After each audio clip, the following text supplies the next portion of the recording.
Welcome to the amazing world. Today we will learn about the age of social change, what caused it, the types of social change which influenced the politics of Europe and the world by the 19th century. To understand what caused social change was the French Revolution had brought in the ideals of liberty, equality, and democratic rights. It proved to the world that social change is possible. So came the age of social change in the world. To understand more about this social change, social change can be broadly divided into two: the gradual, where it takes place at a slow pace, and the second, the radical, which takes place at a faster pace. This can be further divided by the 19th century into three views. That is, the conservatives who believe to keep with the old but change at a slow pace. The second, the liberals who wanted also to keep the old but bring in change at a little faster pace, while the radicals were those who wanted to do away with the old as quickly as possible and bring in change into society. However, all the three political traditions placed an important role in influencing the social change that came about in Europe and the world by the 19th century. To understand these three political traditions, we will learn further. The liberals, what were the ideals of the liberals? The liberals were those who wanted to keep religion, give equality to religion, that was wanted secularism. They wanted equality in religion among all nations. Everywhere religion should be considered equally. Because during this time, if you look, even Christianity had lot of different groups, and so they wanted that everybody should be treated equally. The second was that they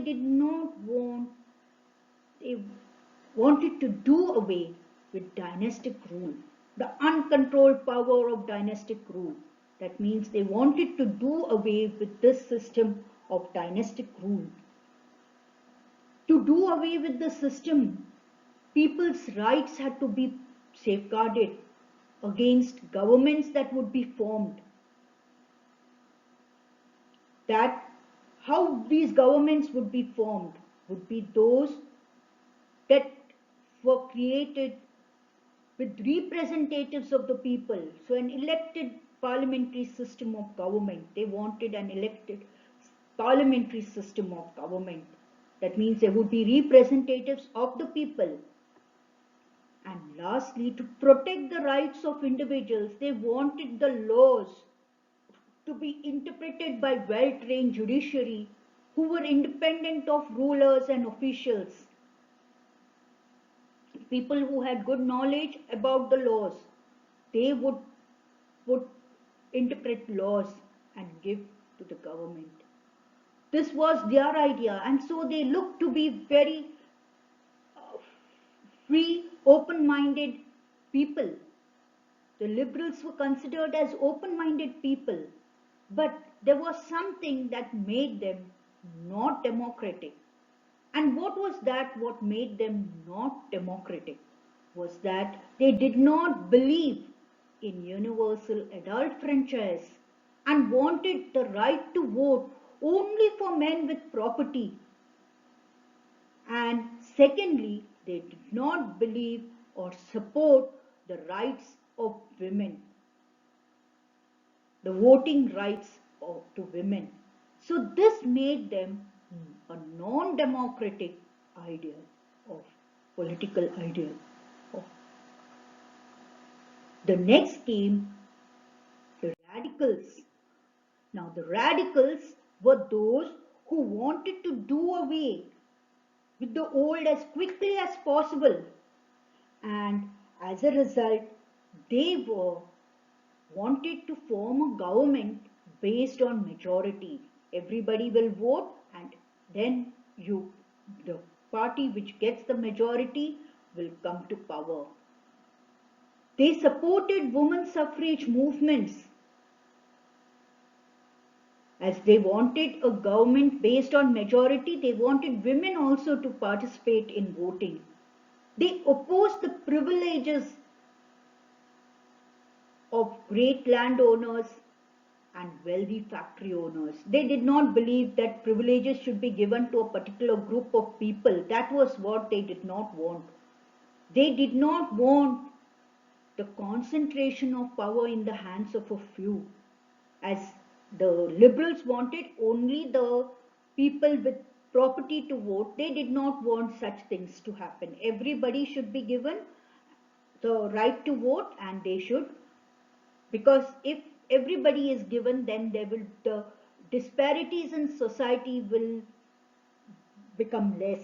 And as a result, but there was something that they still wanted, was the existence of private property.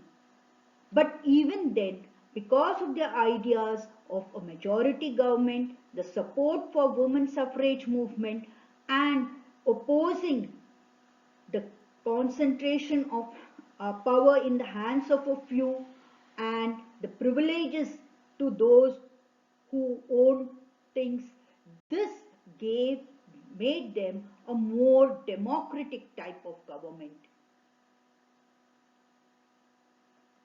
But then we have the conservatives. The conservatives, as we mentioned earlier, did not want to change. They wanted to keep the old. But there came a time with the French Revolution that they realized that they had to give up with that. Why? Because why didn't they want to give up, oppose change? Was because they felt that they would lose power and did not want to lose this power. And with the French Revolution, they realized that yes, to a certain extent, we need to accept some changes, because the way people were revolting during the French Revolution made them realize that their change is inevitable. To some extent, we need to change, and so change is inevitable. But how would they do this? They wanted people that power should be respected. Power should be respected. And secondly, they wanted to bring it slowly, very slow, not what the radicals wanted as quickly as possible. They wanted it as slowly as possible. So this was the three political traditions or trends that prevailed in the 19th century. So today, so to summarize, we learned about social change. Social change is broadly put into two views, that is the gradual social change, a slow one, and a radical social change, a fast one. But when we look at it from the political point of view, there were three ways that it viewed: the conservative way, the liberal way, and the radical way. So these were the three. So the political trends that we learnt about were the conservatives, who were wanted to keep the old, and so they opposed change. When they realized that after the French Revolution that change was inevitable, they accepted that some changes could be made, but they wanted to believe that the past be respected and change should be slow. Whereas the liberals who believe in freedom or equality of religion, so they believed in secularism. They opposed dynastic rule and they wanted a parliamentary government where representatives were elected and could form the government. They wanted the rights of citizens or individuals to be protected against the government. And so they wanted an independent judiciary which was free of rulers and officials. Whereas the radicals were those who believed in a majority government. They believed that and supported women's suffrage movements. They opposed privileges being given to groups, and also they opposed power in the hands of few. As a result, the liberals were considered not democratic because they wanted only men with property to vote and not even women, while the radicals were considered democratic because they spoke about women and supported women's suffrage movements. Thank you and see you in the next video.